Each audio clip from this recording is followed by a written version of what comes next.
రాహుల్ గాంధీ గారు గ్రేట్ నికోబార్లో చేసిన scuba diving ఆధారంగా ఒక 16 మినిట్స్ వీడియోను విడుదల చేశారు. గ్రీన్ ఓవర్ గ్రీడ్ అనే క్యాంపెయిన్ ద్వారా ఈ ప్రాజెక్టుపై పలు ప్రశ్నలు కూడా లేవనెత్తారు. అయితే ఈ మొత్తం డిస్కషన్లో ఎక్కువగా ఎన్వైరన్మెంట్, బయోడైవర్సిటీ, ట్రైబల్ రైట్స్ గురించి మాట్లాడారు.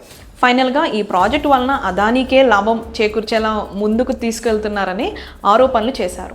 ఈ ప్రాజెక్ట్ను కేవలం డెవలప్మెంట్ వర్సెస్ ఎన్వైర్న్మెంట్ అని పాత కోణంలో మాత్రమే చూడడం కరెక్ట్ అయితే కాదు. ఇది environment versus development and national security అనే యాంగిల్లో డిబేట్ ఖచ్చితంగా జరగాలి.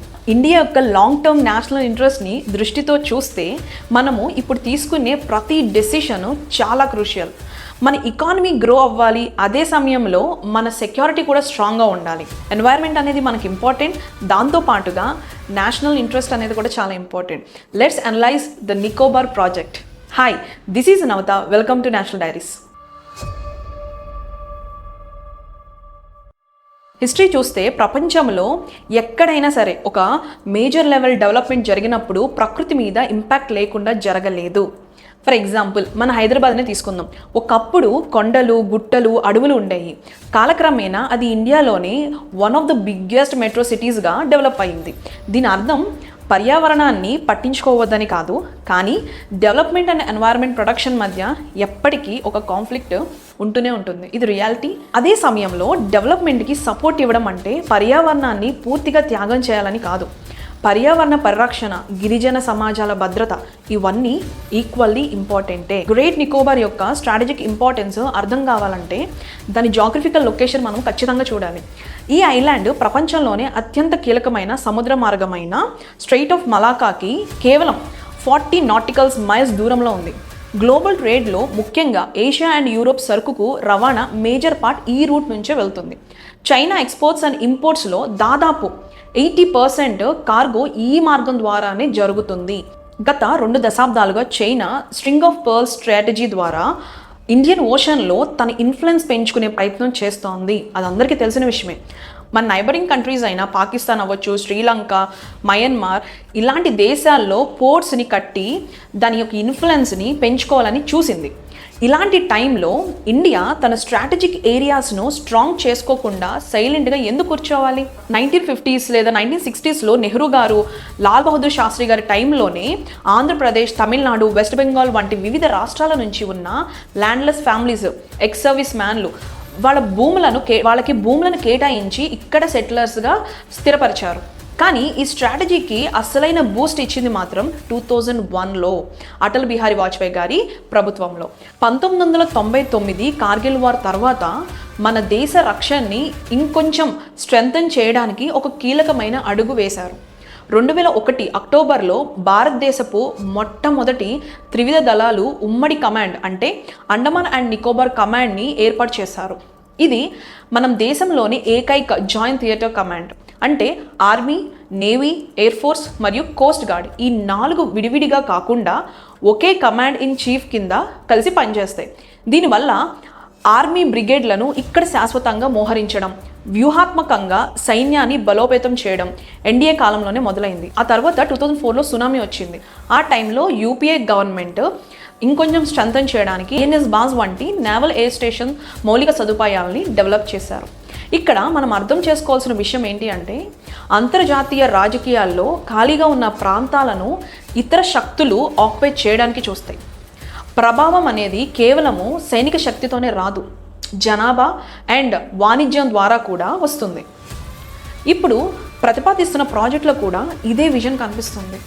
మిలిటరీ ఇన్ఫ్రాస్ట్రక్చర్తో పాటు ఎకనామిక్ యాక్టివిటీస్, ఒక international container transshipment terminal, greenfield airport, township, power plant తీసుకురావాలని ప్రభుత్వం భావిస్తుంది. ప్రస్తుతం ప్రాంతీయ ట్రాన్స్షిప్మెంట్ బిజినెస్లో సింగపూర్, కొలంబో వంటి పోర్ట్స్ రూల్ చేస్తున్నాయి. వాటిలో కొంత భాగం గ్రేట్ నికోబార్కి వస్తే భారతదేశానికి భారీ ఎకనామిక్ బెనిఫిట్స్ కలగడమే కాకుండా ఇంటర్నేషనల్ సముద్ర మార్గాలపై మన కంట్రోల్ పెరుగుతుంది. అయితే ప్రతిపక్షం లేవనెత్తుతున్న పర్యావరణ, గిరిజన ఆందోళన కూడా ఖచ్చితంగా వినాలి. సో అఫీషియల్ డాక్యుమెంట్స్ ప్రకారము 130.75 స్క్వేర్ కిలోమీటర్స్ ఫారెస్ట్ డైవర్షన్ ఉంది. 8 లక్షల చెట్లను తొలగించాల్సి వస్తుందని ప్రభుత్వం కూడా అంగీకరించింది. కానీ 50% కన్నా ఎక్కువ గ్రీన్ డెవలప్మెంట్ ఏరియాగానే ఉంటుందని అండ్ అక్కడైతే ఖచ్చితంగా చెట్లు మేము నరకము అనేసి స్పష్టంగా చెప్పింది. సో నేషనల్ గ్రీన్ ట్రైబ్యునల్ కూడా దీనిపై కఠినమైన కండిషన్స్ అయితే మన గవర్నమెంట్ మీద పెట్టింది. లెదర్ బ్యాక్ టర్టిల్ సంరక్షణ కోసం wild life institute of India 2052 వరకు మానిటరింగ్ చేయాలి అని, so satellite tagging and turtle friendly lighting వాడాలని ఆర్డర్ ఇచ్చింది. నికోబార్ మెగాపోడ్ బర్డ్ అవ్వచ్చు, సాల్ట్ వాటర్ క్రొకోడైల్ కోసం కన్జర్వేషన్ ప్లాన్స్, కోరల్స్ యొక్క ట్రాన్స్లోకేషన్ అండ్ మ్యాంగ్రూవ్ పునరుద్ధరణ తప్పనిసరి చేసింది. అలాగే అత్యంత రక్షణ అవసరమైన షాంపెన్ గిరిజన తెగ నివాసాలను డిస్టర్బ్ అవ్వకుండా ఉండేందుకు జియో ఫెన్సింగ్ అండ్ సర్విలెన్స్ టవర్స్ను ఏర్పాటు చేయాలని, ప్రత్యేక మానిటరింగ్ కమిటీని కూడా నియమించాలని కండిషన్స్ పెట్టింది. ఇది ఎవరు చెప్పట్లేదు యాక్చువల్లీ. ఈరోజు భారతదేశానికి ఎన్వైరన్మెంటల్ లెసన్స్ చెప్పే చాలా డెవలప్డ్ కంట్రీస్ ఒకప్పుడు తమ డెవలప్మెంట్ ఫేజ్లో ఫారెస్ట్లను క్లియర్ చేశారు, పోర్ట్స్ కట్టేశారు, ఇండస్ట్రీస్ పెట్టారు, కోస్ట్ లైన్స్ కూడా మార్చారు. ఆ ఇన్ఫ్రాస్ట్రక్చర్ వల్లే ఇవాళ ఎకనామిక్ పవర్స్ అయ్యారు. సో వీళ్ళు మనకి ఇప్పుడు లెసన్స్ చెప్తున్నారు. గ్రేట్ నికోబార్ ప్రాజెక్ట్లో రియల్ క్వశ్చన్ ఏంటంటే, ఈ ప్రాజెక్ట్ అవసరమా లేదా కాదా కాకుండా ఈ స్ట్రాటజిక్ యూజ్ కోసం ఎంత స్కేల్ వరకు డెవలప్మెంట్ అనేది చేస్తారు అనేది, ఎన్వైరన్మెంట్ అండ్ సోషల్ కాస్ట్ని ఎంతవరకు మేనేజ్ చేయగలరు అనేది, ఫ్యూచర్లో ఈ ఎకనామిక్ విజన్ నిజంగా సక్సెస్ అవుతుందా అనేది, సక్సెస్ అయితే ఇది సింగపూర్ తరహా అద్భుతమైన మ్యారిటైమ్ సక్సెస్ స్టోరీగా నిలుస్తుంది. సో ఏదైతే ఒక ఫాల్స్ ప్రాపగాండానో లేదు అని అంటే నెగిటివ్ నేరేటివ్స్ చెప్తున్నారో మీడియా అవ్వచ్చు, సోషల్ మీడియాలో అవ్వచ్చు, లేదు అని అంటే ఒక అమాయకమైన ట్రైబల్ పీపుల్ని చూపిస్తూ వీళ్ళు పర్యావరణాన్ని నాశనం చేసేస్తున్నారు అని చెప్పి తెలియకుండానే ఒక ఎమోషన్ని వీళ్ళు రగిలిస్తున్నారు. సో ప్రజెంట్ ప్రాజెక్ట్ క్లియరెన్స్ అనేది స్టేజ్ 1లోనే ఉంది. సో స్టేజ్ 2కి ఇంకా వెళ్ళలేదు. అయితే డిబేట్ అనేది ఖచ్చితంగా జరగాలి. అపోజిషన్స్ ఏం చెప్తున్నారు, లేదు అని అంటే ఎక్స్పర్ట్స్ ఏం చెప్తున్నారు, ప్రతి ఒక్కటి వినాలి, డిబేట్ జరగాలి. అల్టిమేట్గా మనకి మన నేషనల్ ఇంట్రెస్ట్ అనేది చాలా ఇంపార్టెంట్. ఇలాంటి ప్రాజెక్ట్స్ చేస్తున్నప్పుడు ఎన్జిటి కానీ లేదు అంటే ఎన్వైరన్మెంటల్ అసెస్మెంట్ మేనేజ్మెంట్ కానీ ఇలాంటివి ఖచ్చితంగా ఈ బాడీస్ ఇన్వాల్వ్ అవుతాయి.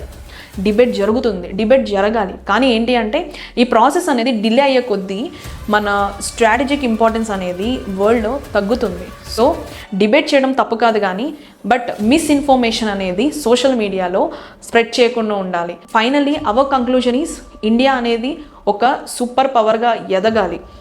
సో ఇలాంటి రీసెర్చ్ వీడియోస్ మేము మీ ముందు ప్రజెంట్ చేస్తాము. Don't forget to subscribe. Thank you. జై హింద్.